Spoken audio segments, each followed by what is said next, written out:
Hey everyone, I've just returned from sunny Central Florida where I was covering some ride openings, updates, as well as some soon to be changes coming to Walt Disney World, while also squeezing in some vacation time, all of which has resulted in me being a bit behind in covering the literal overload of news that dropped while I was traveling and being without internet in my Pop Century room for a night.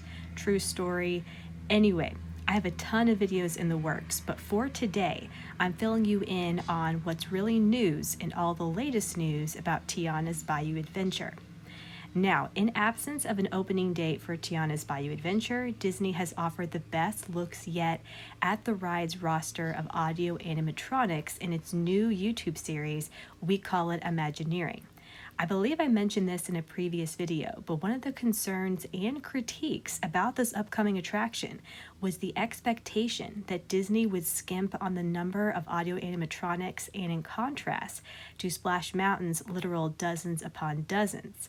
Well, it seems Disney is aware of that and is actively debunking those expectations, with episode 1 of this series being a literal mic drop of a statement. We knew Tiana's audio animatronic figures were impressive from previous videos and teasers, but this reveal was next level. So, a few things I noticed. We're getting a lot of Tiana and Louis figures in Tiana's Bayou Adventure. Not only did the Imagineering video show multiple Tiana and Louis figures with numbers at their bases, indicating just how many Imagineering has created, but we also see Tiana and Louis in different positions and with different props.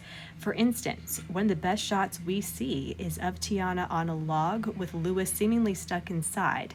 And then another image shows a quick glimpse of a new dress Tiana will be wearing and what I predict will be in the finale sequence.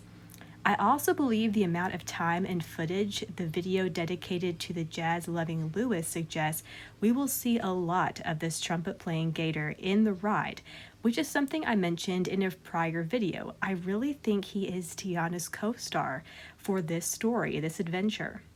Imagineering also showcased a Mama Odie audio animatronic, which, in my opinion, is the one that looks like she jumped straight out of the movie and into reality. We also caught a quick glimpse of her snake Juju, a plate of beignets, Prince Ralphie, who I believe is Prince Naveen's brother, who's playing the drums. Also, one of the critters Disney previously revealed, I believe this is the beaver named Bayou, and Tiana's friend Charlotte. But do you know who we didn't see? Prince Naveen. I'm sure he's in the ride, he's in the concept art. I'm just curious as to why we haven't seen him just yet. Lastly, I should mention that the video and these figures were revealed in California, and one of the signs specifically notes they're for Disneyland's Tiana's Bayou Adventure. Therefore, I absolutely think this means Disney World's figures are already installed and likely testing at Magic Kingdom as we speak. However, it's also possible that Disney World's version will have less audio animatronic figures, since Disneyland Splash Mountain was always longer and bigger than Disney World's. Now, in the days since launching the We Call It Imagineering YouTube series, Disney has continued its slow drip of news about the upcoming ride, including more info about its critters and even the reveal of a whole roster of frog characters in the style of The Princess and the Frog. While they also look that they're from the animated film, I still see some Splash Mountain vibes as well, which again proves they're finding a way to kind of bridge these two properties in a single attraction. Also, Walt Disney Imagineering's Instagram, which is becoming a primary source for Disney Park news by the way, offered a first look at Tiana's food delivery truck, which will be positioned in the ride queue. And most recently, the long-awaited confirmation that the two former Splash Mountain gift shops will become Critter Co-op in Tiana's Bayou General. This is different from Disneyland's Tiana's Bayou Adventure gift shops, which were called Ray's Berets and Lewis's Critter Club, and it's a bit disappointing since Ray's Berets in particular promised firefly effects. I do hope we get something similar or at least equally special at the Magic Kingdom versions.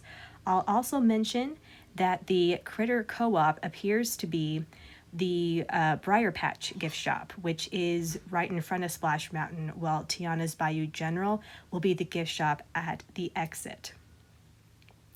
Now, while I was at the Magic Kingdom, I actually saw Imagineers working on what once was the Briar Patch gift shop and removing the blackout material that's been covering the windows for months at this point. Now that the redos have been announced, I fully expect to see more visible changes very, very soon, if not within the next week.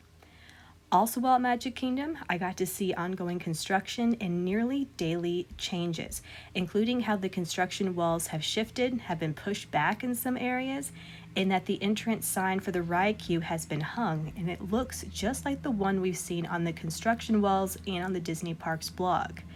There's also quite a bit of scaffolding and ongoing work happening on the Adventureland side of the attraction near the water wheel.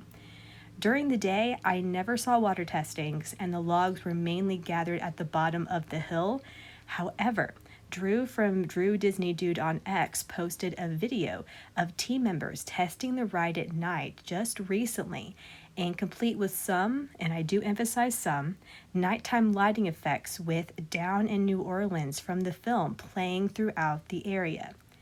In addition, one of the original stars of The Princess and the Frog, who visited Imagineering to see the audio-animatronic figures, claimed on Instagram that they would be at Disney World in April this month to see the ride for themselves.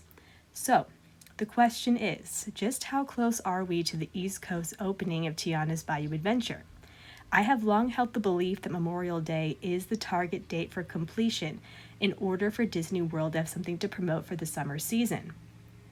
I do think it's still possible for the ride to be open at that point, but since Disney hasn't announced the date yet, and they're relying on a marketing campaign, which is All the Disney Thrills from last year, I now think the ride is going to open to the public. I emphasize to the public in June. You see, back in 2022, when Disney announced Guardians of the Galaxy Cosmic Rewind's opening date, they did so in early April, and it opened on Memorial Day. Now that timeline has come and gone, I think early June is the new target, and will likely be open in conjunction with Epcot's Communicore on June 10th, and potentially in a promotion with Disney Cruise Line's new destination, Lookout Cay at Lighthouse Point, on June 8th. If so, if this early June is the target date, an official opening announcement can't be far away.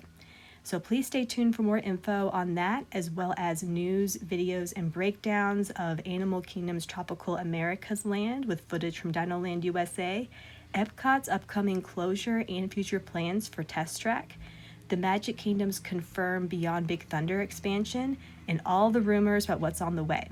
As always, thanks so much for listening and have a magical day.